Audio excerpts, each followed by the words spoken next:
Shalom saudara, kita jumpa lagi dalam renungan harian GP Kris Pangkal Pinang. Mari kita awali pertemuan kita ini dengan doa. Bapa kami dalam surga, kami bersyukur untuk hari ini dan kami mohon pertolongan Tuhan.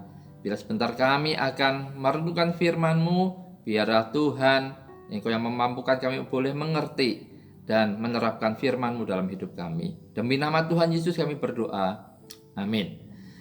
Kita sampai pada pertanyaan ke-49 dari The New City Catechism. Di manakah Kristus sekarang? Jawabannya, Kristus bangkit dari kubur pada hari ketiga setelah kematiannya dan duduk di sebelah kanan Bapa untuk memerintah kerajaannya dan menjadi pengantara kita sampai Dia datang kembali untuk menghakimi dan memperbaharui seluruh dunia. Di dalam Efesus 1 ayat 19 sampai 21, dan betapa hebat kuasanya bagi kita yang percaya, sesuai dengan kekuatan kuasanya yang dikerjakannya di dalam Kristus dengan membangkitkan Dia dari antara orang mati dan mendudukkan Dia di sebelah kanannya di surga, jauh lebih tinggi dari segala pemerintah dan penguasa dan kekuasaan dan kerajaan dan tiap-tiap nama yang dapat disebut, bukan hanya di dunia ini saja, melainkan juga di dunia yang akan datang. Saudara, seseorang yang tidak ada di dekat kita atau yang sudah lama tidak bertemu dengan kita, tentu tidak akan memiliki banyak pengaruh dalam kehidupan kita sehari-hari. Tetapi tidak demikian dengan Yesus.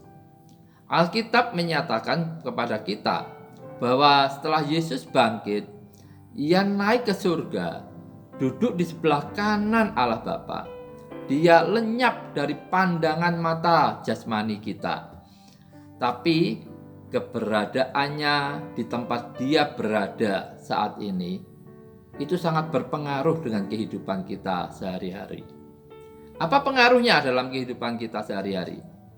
Pertama-tama, kita diingatkan bahwa Yesus memerintah dan berkuasa atas segala sesuatu. Mazmur 110 memberikan gambaran yang indah tentang hal ini. Dikatakan musuh-musuh Allah telah dijadikan tumpuan kakinya ketika Yesus duduk di sebelah kanan Bapa. Dapatkah saudara merasakan pengaruh itu dalam hidup saudara sehari-hari? Ketika saudara bergumul dengan keputusasaan, kekecewaan, atau kepahitan dalam hidup yang saudara jalani, atau ketika saudara berkecil hati atau marah atas segala ketidakadilan atau kejahatan di dunia ini, mungkin seperti pergumulan Daud di Mazmur 37, saudara tergoda untuk bertanya, mengapa orang-orang jahat malah kelihatan berjaya, sedangkan orang yang takut akan Tuhan tidak demikian? Lalu saudara mulai menanyakan, di manakah Yesus sekarang? Ingatlah bahwa Yesus duduk di sebelah kanan Allah Bapa. Dia memerintah, Dia berkuasa di sana. Pandanglah Dia. Musuh-musuhnya telah dijadikan tumpuan kakinya. Saudara, kita percaya bahwa Yesus sudah mengalahkan maut. Kini Ia memerintah atas segala ciptaan.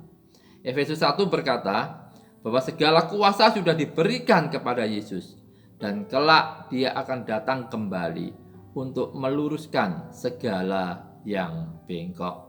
Kita pegang ayat ini, kita amini ayat ini. Jadi biarlah tempat Yesus berada sekarang ini memberikan kita pengharapan dan keberanian untuk terus percaya dan mengikut Dia. Dan bukan hanya itu, Yesus bukan saja Raja yang memerintah, Dia juga imam yang menjadi pengantara kita. Ibrani 10 menyatakan bahwa Yesus adalah imam besar yang agung, yang telah menyerahkan dirinya sendiri di kayu salib sebagai kurban yang final atas dosa kita. Jadi Dia kini menjadi pengantara dan pendoa syafaat kita dari sebelah kanan Bapa surgawi. Dialah pembela kita dalam arti yang sesungguhnya. Jadi saudara-saudara, melihat Yesus duduk di sebelah kanan Allah sebagai imam besar, berarti mengingat bahwa tidak ada penghukuman lagi atas dosa kita. Karena Yesus telah mengorbankan dirinya agar kita dapat dipersatukan dengannya, agar kita memiliki hak penuh sebagai anak Allah. Ya, Yesus memang tidak kelihatan. Kita tidak dapat melihatnya secara kasat mata. Tetapi Dia sedang terus bekerja dalam hidup kita hari lepas hari dan di dunia ini dari duduk di sebelah kanan Allah Bapa. Dia memerintah sebagai raja, berdoa syafaat sebagai imam besar, dan menantikan saatnya akan datang kembali. Saat Dia akan menghapus setiap air mata, menggantikan peperangan dengan kesejahteraan, dan memenuhi dunia dengan kemuliaan dan kasih karunia-Nya.